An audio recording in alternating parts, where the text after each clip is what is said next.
અદાણી અંબાણીની સરકાર છે। આજે સરકાર ગરીબ માણસની સરકાર નથી। તો આશાબેન ને દોડાવવાનું કંઈક હોય માહિતી આશાબેન તો શું બધું આશાને જ કરવાનું છતાંય સરકાર નહીં માને તો એની ઓફિસની તોડફોડ કરીને પણ જો એને પગાર અત્યારે 50,000 ના લાખ રૂપિયાનો પગાર 80 માં બેંક કામગીરી કરે અમારા આગળ કામગીરી લે છે એ લોકો તો આનું શું હોય। નમસ્કાર દર્શક મિત્રો, એચડી ન્યૂઝમાં આપનું સ્વાગત છે અને હું છું આપની સાથે આલોક। આજે અમદાવાદમાં ગુજરાતના ખૂણે ખૂણેથી મોટી સંખ્યામાં આશા વર્કર બહેનો એકત્રિત થયા છે પોતાની વિવિધ પ્રકારની માંગણીઓ લઈને। જે આ એ જ બહેનો છે જે કોરોના સમયમાં પોતાના જીવના જોખમે લોકોની સેવા કરતા હતા અને આ એ જ બહેનો છે જે રાજ્યના આંતરિયાળ ગામડાઓમાં આંતરિયાળ વિસ્તારોમાં જ્યારે ચોમાસામાં પાણી ભરાઈ જાય છે કે જ્યાં વાહનો પણ જઈ શકતા નથી ત્યાં જઈને સેવા કરે છે। કુપોષણ નાબૂદી માટે સતત કાર્યરત રહે છે। પોલિયો નાબૂદ કરવામાં જેની સૌથી મહત્વની ભૂમિકા રહી છે ત્યારે તેમને લઘુત્તમ વેતન પણ સરખું મળતું નથી તેવા તેમના આક્ષેપ છે। તેમને ડિજિટલ વર્ક કરાવવામાં આવે છે પરંતુ તેમને મોબાઈલની સુવિધા આપવામાં આવતી નથી તેવા આક્ષેપો સાથે અને વિવિધ માંગણીઓ લઈને આજે અમદાવાદ ખાતે એકત્રિત થયા છે। ત્યારે શું છે તેમની માંગણીઓ અને આગામી તેમની રણનીતિ શું છે તેને લઈને તેમની સાથે ચર્ચા કરીશું। મારું નામ Arun Mehta, centre of Indian trade યુનિયનનો ગુજરાતનો મહામંત્રી છું અને ગુજરાત આશા હેલ્થ વર્કર યુનિયનનો પ્રેસિડેન્ટ છું। બહુ દીવા જેવી સ્પષ્ટ વાત છે કે ગુજરાત પોતાને નંબર 1 ગણાવે છે પરંતુ ગુજરાતના 80% શ્રમજીવીઓ આજે ભયાનક આર્થિક મુસીબત વચ્ચે જીવી રહ્યા છે અને તેમાં સૌથી વધારે કોઈનું શોષણ થતું હોય। આપણે વાતો તો મહિલા સશક્તિકરણની કરીએ છીએ પરંતુ સૌથી વધારે કોઈનું શોષણ થતું હોય તો તે ગુજરાતમાં આશા વર્કર અને આંગણવાડી વર્કરોનું થાય છે। આજે આ આશા વર્કર બહેનોને આખો દિવસ કામ કરાવવાનું। આ કોણ છે આશા વર્કર? તો કે જેણે દેશમાં પોલિયો નાબૂદીનું કામ કર્યું છે। આ કોણ છે આશા વર્કર કે જ્યારે કુટુંબીઓ પણ બાજુમાં નહોતા આવવા તૈયાર તે દિવસે વિશ્વ રેકોર્ડ કર્યો કોરોનાની રસી મૂકવાનો અને તે આશા વર્કરો છે એને આજે માનભર્યું સન્માન આપવાને બદલે આજે લઘુત્તમ વેતન કરતાં પણ 50% વળતર આપવામાં આવે છે। તો ગુજરાત ક્યાં? સૌનો સાથ વિકાસ ક્યાં? મહિલા સશક્તિકરણ ક્યાં? આ બહેનો હવે ગળે આવી ચૂકી છે। દિવસ રાત કામ, ધાક ધમકીનું વાતાવરણ અને છતાં એમને લઘુત્તમ વેતન પણ આપવામાં ન આવે અને 20 વર્ષની સેવા થઈ।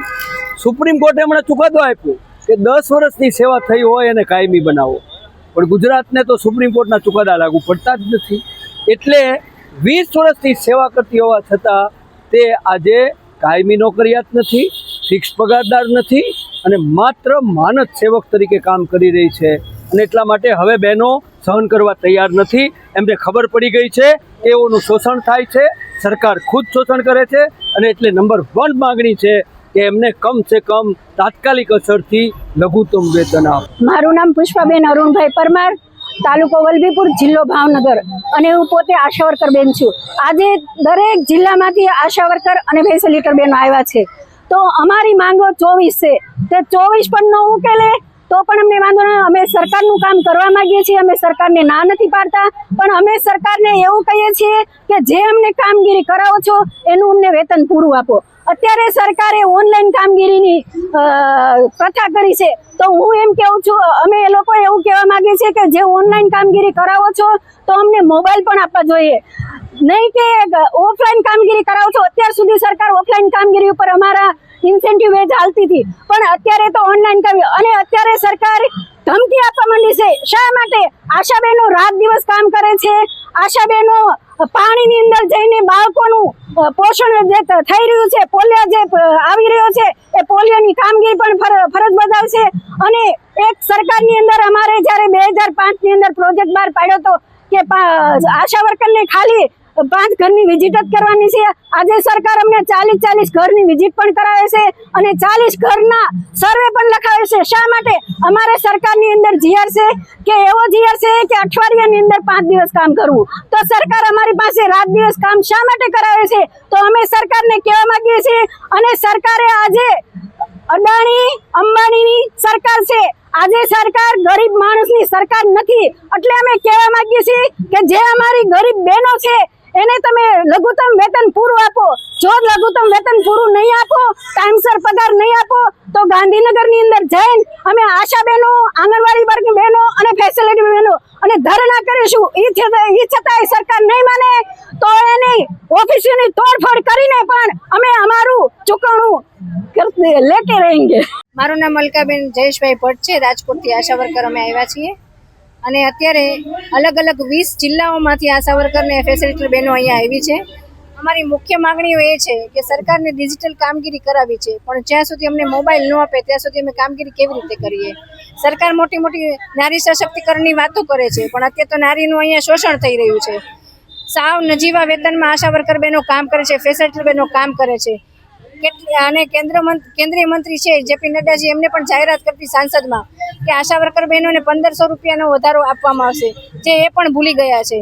અને છેલ્લા 5 વર્ષથી આશા વર્કરને ફેસિલિટરને કોઈ ડ્રેસની અમારી માંગ પૂરી થઈ નથી. અને સરકાર આવા ખોટા વાયદાઓ કરે છે. ડિજિટલ કામગીરી કરવી હોય તો એટલું અમને ચોક્કસ કહેવા માંગીએ છીએ કે અત્યારે નજીવો મોબાઈલ લેવા જાવ તો કેટલી રકમનો આવે છે તમને બધાને ખબર હશે. હવે આશા વર્કરોની શું અત્યારે આવક છે? કંઈ જ નથી.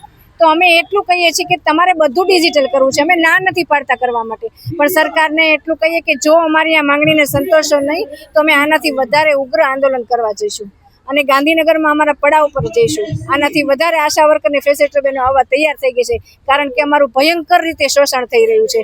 આ શોષણ વચ્ચે અમે કામ કરીએ એવું અમારી હવે શક્તિ નથી, કારણ કે સરકાર બધી રીતે જ્યારે એ બધા સેવકો છે, જનતાના સેવકો છે, એને ગાડી મળે, બધી ફેસિલિટી મળે, પણ અમારા આશા વર્કરને એક પણ ફેસિલિટી મળતી નથી. ફેસિલિટી ન મળે તો કાંઈ નહીં, નથી ભથ્થું મળતું, નથી ડ્રેસ મળતા, નથી ઇન્સેન્ટિવ મળતું. ઓનલાઈન કામગીરીમાં અમારું ઇન્સેન્ટિવ ધડાધડ કાપવામાં આવે છે. છેલ્લે સામાન્ય રીતે અમારે ફેસિલિટરને આશા વર્કર બને 200 ને 500 રૂપિયા લઈને પગથિયા નીચે ઉતરવા પડે છે. તો અમારે સરકારને ખૂબ અપીલ છે દિલથી અને ગુસ્સાથી પણ કે જો અમારી આ માંગણીઓ સંતોષાશે નહીં તો આનાથી વધારેમાં વધારે ઉગ્ર આંદોલન ઉપર અમે આવીશું, ભૂખ હડતાલ ઉપર આવીશું, દંડા ખાવા તૈયાર છીએ, લાઠી ખાવા તૈયાર છીએ. પણ અમારી આ બહેનોને સશક્તિકરણની વાતો કરીને જે લોભામણી લાલચ આપો છો એ આપવાનું બંધ કરો અને અમારી આ માંગણીઓને સંતોષ કરો. મારું નામ પરમાર હસમતીબેન રમેશભાઈ, મહેસાણા જિલ્લો, ગુજરાત આશા એન્ડ હેલ્થ વર્કરની ઉપપ્રમુખ છું. આજે અમારી કેટલી પડતર માંગણીઓ લઈને આજે અમે 20 જિલ્લાની આશા અને ફેસિલિટર બહેનો ભેગા થયા છીએ. અમે સરકારને કેટલી વાર આવેદનપત્રો આપ્યા, અમારી માંગણીઓ બી રજૂ કરી. ગુજરાત સરકારના તમામ ધારાસભ્યોને મેં લેટર લખીને પણ અમારી રજૂઆત સરકાર સુધી પહોંચતી કરવા માટે નિવેદન આપ્યા છે, પણ આજ સુધી અમારી એક પણ માંગણીઓ પૂરી થઈ નથી. તો આજે અમારી તાકાત અને અમારી માંગણીઓની લડત લઈને અમે આજે આવ્યા છીએ. જો સરકાર હજુ પણ બેઠક કરશે નહીં ને મારી માંગણીઓ પૂરી નહીં કરે તો અમે આગામી સમયમાં અમદાવાદ કે ગાંધીનગર બધી જ ગમે તે જગ્યાએ અમે કાર્યક્રમ કરીશું. જિલ્લા કક્ષાએ કરીશું, તાલુકા કક્ષાએ બધા નાના મોટા પ્રોગ્રામ કરીશું, જેલ ભરો આંદોલન કરીશું. તમામ અમારે લડત માટે, પોતાના હક માટે જે પણ ઉગ્ર આંદોલન કરવું પડશે એ અમે કરીશું. આશા અને ફેસિલિટર બહેનો સેવાના બેઝ ઉપર કામ કરે છે. એમને કોઈ ઇન્સેન્ટિવ બેઝ મળે છે, કોઈ પગાર મળતો નથી. આશા બહેનો કેટલી 42 પ્રકારની કામગીરી કરે છે, જ્યારે ફેસિલિટર બહેનોને સુપરવાઇઝર કક્ષાની કેડર આપવામાં આવી છે, પણ એમને ફક્ત આવા જવાનું ભાડું ભથ્થું એટલે કે રોજના એક વિઝિટના 300 રૂપિયા ચૂકવવામાં આવે છે. આખો મહિનો કામ કરવામાં આવે છે, 30 દિવસ કામ કરે છે, જ્યારે એમને 20 જ વિઝિટના પૈસા આપવામાં આવે છે. તો બાકીના 10 દિવસોનું શું જે કામ કરે છે? ફેસિલિટર બહેનો આશાના દરેક કામગીરી, સરકારના દરેક કાર્યક્રમો, આરોગ્યના દરેક કામગીરીમાં હાજર હોય છે. આશાની દરેક કામગીરી આરોગ્યના સુધી પહોંચતું કરે છે. તો એમનું પણ સરકારે વિચાર્યું નથી. 2019માં નીતિનભાઈ પટેલે ફેસિલિટર બહેનોને ડ્રેસ આપવાનું વચન આપેલું, જે હજુ સુધી પૂરું કરવામાં આવ્યું નથી. સાથે આશા બહેનોને જ્યારે ઓનલાઈન કામગીરીનું અત્યારે પ્રેશર કરવામાં આવે છે, HBNC ને HBYC, આ જે અમારું મેઇન કામ છે, લોકો સુધી ઘરે ઘરે જઈને આરોગ્યની તમામ સેવાઓ પૂરી પાડવાનું. ડિજિટલ કામગીરી માટે અલગ લોકોને મૂકો, અલગ એવા માણસો છે એમને કામ આપો. નમસ્તે, મારું નામ જસુબેન બી મલેક છે. હું સુરેન્દ્રનગર જિલ્લાના બારડવી તાલુકાના કેરવા PHCથી આવું છું અને હું આશા તરીકે છેલ્લા 16 વર્ષથી કામગીરી ફરજ બજાવું છું. અને અમારું કહેવાનું એટલું છે કે મોદી સરકાર અત્યારે નાના કર્મચારીમાં અમે છીએ આશાબેન, અને જે રાતનો કે દિવસનો કોઈ અમારે ટાઈમ લીધા વગર ગમે ત્યારે પણ જવું પડે છે. અને પહેલું તો મુખ્ય હતું કે અમારા છેલ્લા 16 વર્ષથી કોઈ માતા મરણ કે બાળ મરણ નથી થયું, કે કોઈ પણ અમે સમયનો ભોગ દીધા વગર અમે રાત હોય કે દિવસ હોય ત્યારે જવાનું. કોઈ અમારી સેફટી નથી આશા બહેનોને, કે અમારે રાત્રે કેવા માણસો અરે જવું પડે આવવું પડે, દવાખાનામાં જઈ તો અમારી કોઈ સેફટી નથી, કે કોઈ અમારા માટે કોઈ એવી વ્યવસ્થા નથી હાલ કરવામાં આવી. અને કોઈ એનું અમારું વેતન નથી, કે ખાનગી દવાખાનામાં જઈ તો એને કે DSY નું ફોર્મ ભર્યું હોય તો સરકારી દવાખાને જાય તો જ અમને એનું વેતન મળે છે. એટલે અમારે મહિનામાં 4,500 રૂપિયા પગાર ફીસ પણ એ પણ અમારા હાથમાં નહીં આવતો. અને કોઈ જ અમારી એવી અત્યાર સુધીમાં અમારે વાહન વ્યવસ્થા કે જ્યાં હોસ્પિટલમાં જઈ ત્યાં અમને કોઈ તરત કે હોસ્પિટલમાં અમારી કોઈ વ્યવસ્થા નથી, કે હોસ્પિટલમાં આશાબેન રાત રોકાણ થવાનું હોય તેને રાત્રિ રોકાણ માટે કોઈ વ્યવસ્થા હોય.